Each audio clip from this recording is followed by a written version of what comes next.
Assalamualaikum warahmatullahi wabarakatuh. Perkenalkan, nama saya Siti Hopipa dengan NIM 231340099 dari jurusan Bimbingan dan Konseling Islam kelas 6C.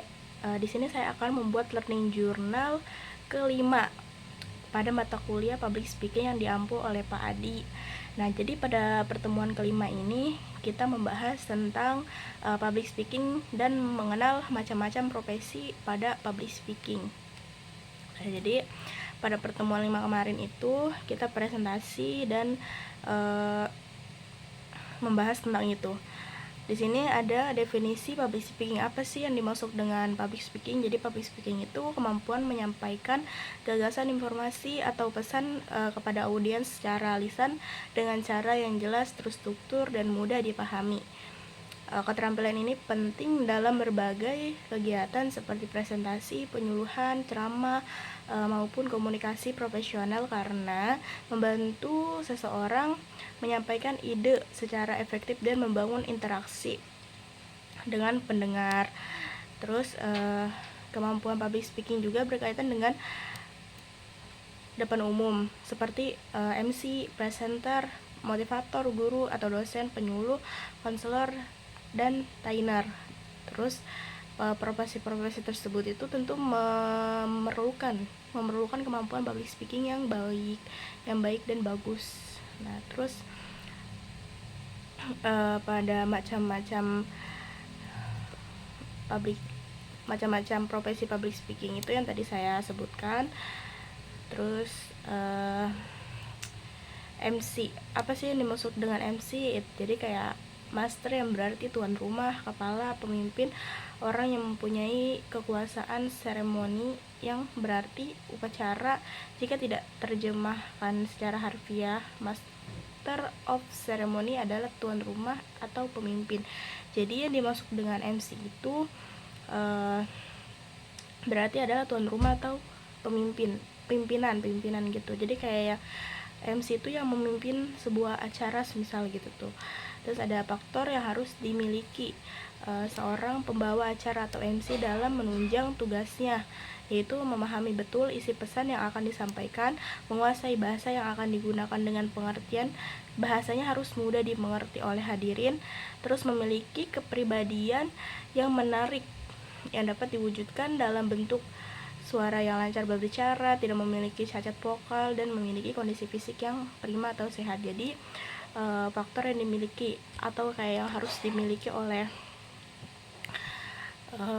seorang MC gitu ya teman-teman, itu memahami betul isi pesan yang akan disampaikan. Jadi MC juga harus paham apa yang mau dia sampaikan gitu tuh. Terus menguasai bahasa yang akan digunakan. Jadi kayak bahasanya juga tentu dia harus paham, menggunakan bahasa yang baik dan benar, tentu dengan jelas juga. Terus memiliki kepribadian yang menarik tuh. Jadi kayak suaranya lancar berbicara. Jadi kayak dia berbicara di depan umum menjadi MC itu tidak terbata-bata. Jadi suaranya tuh lancar gitu tuh untuk berbicara. Tidak memiliki cacat vokal, tidak ada kayak kebanyakan jedanya gitu. Terus memiliki kondisi fisik yang prima atau sehat. Terus fungsi dan peranan pembawa acara. MC berfungsi sebagai penghibur, mempengaruhi hadirin, sebagai pemberi informasi dan memberikan pendidikan. Nah, jadi MC juga memiliki fungsi-fungsi tertentu seperti kayak sebagai penghibur atau mempengaruhi hadirin untuk kayak apa ya, sedikit menghibur audiens juga mungkin ya gitu tuh. Terus memberikan informasi jika terkait ada sesuatu hal atau apa gitu ya teman-teman. Terus memberikan pendidikan tentunya. Nah, terus ada moderator seperti yang pernah disebutkan sebelumnya. Moderator atau MC adalah dua peran yang berbeda. Moderator merupakan pemimpin sebuah acara diskusi maupun debat. Peran moderator diperlukan agar proses diskusi dapat berlangsung dengan terarah dan tepat waktu. Nah, jadi MC sama moderator itu jelas berbeda ya teman-teman. Jadi kayak MC itu sebuah yang memimpin sebuah acara. Kalau moderator itu merupakan pemimpin sebuah acara diskusi maupun debat. Nah, jadi mungkin hanya beda di acaranya aja gitu tuh. Terus ada penyiar radio. Penyiar radio adalah orang yang bertugas memandu acara di radio. Penyiaran radio menjadi ujung tombak sebuah stasiun radio dalam berkomunikasi dengan pendengaran. Keberhasilan sebuah program acara Dengan parameter jumlah pendengar dan pemasukan iklan ditentukan oleh kepiawaian seorang penyiar dalam menghidupkan acara tersebut. Jadi penyiaran radio juga butuh banget ya teman-teman. Kayak dia juga harus baik dalam berkomunikasinya supaya didengarnya tuh baik gitu, jelas. Nah terus keberhasilan dari program ini tuh, dari program acara penyiaran radio itu, yaitu dengan jumlah pendengarnya. Kayak kalau semakin banyak pendengar, oh berarti bagus dong, orang-orang tuh pada suka ngedengerin, atau kayak masukan iklan yang ditentukan oleh kepiawaian seorang penyiar. Nah itu terus ada presenter TV. Presenter yaitu orang yang mempresent atau mengantarkan satu tayangan ke tayangan berikutnya. Jadi kayak presenter TV atau host di TV gitu itu juga ya merupakan penting banget itu.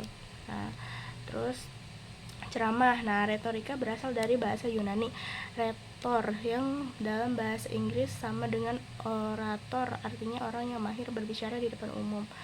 Dalam bahasa Inggris ilmu ini banyak dikenal dengan retoris atau public speaking, atau ilmu tentang berbicara di depan umum. Nah jadi seorang pendakwah juga tentunya butuh ilmu untuk dia menyampaikan dakwahnya, pokoknya seorang pendakwah juga gitu membutuhkan ilmu public speaking ya, untuk dia menyampaikan dakwahnya. Dan jadi kayak dakwah juga gak mungkin kan kita cuma menyampaikan aja, pasti ada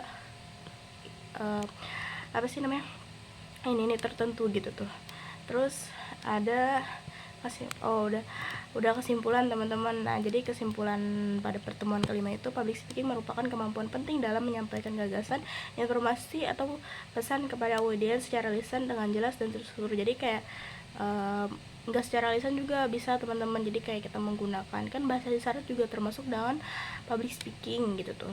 Terus keterampilan ini sangat dibutuhkan dalam berbagai bidang pekerjaan yang berkaitan dengan komunikasi di depan umum. Beberapa profesinya tadi yang saya sebutkan itu kayak ada MC, moderator, penyiar radio, presenter, dan presentator. Nah mungkin itu saja yang bisa saya jelaskan gitu, bisa paparkan pada pertemuan kelima atau public speaking learning journal kelima ini. Cukup sekian, kurang lebihnya mohon maaf. Wassalamualaikum warahmatullahi wabarakatuh.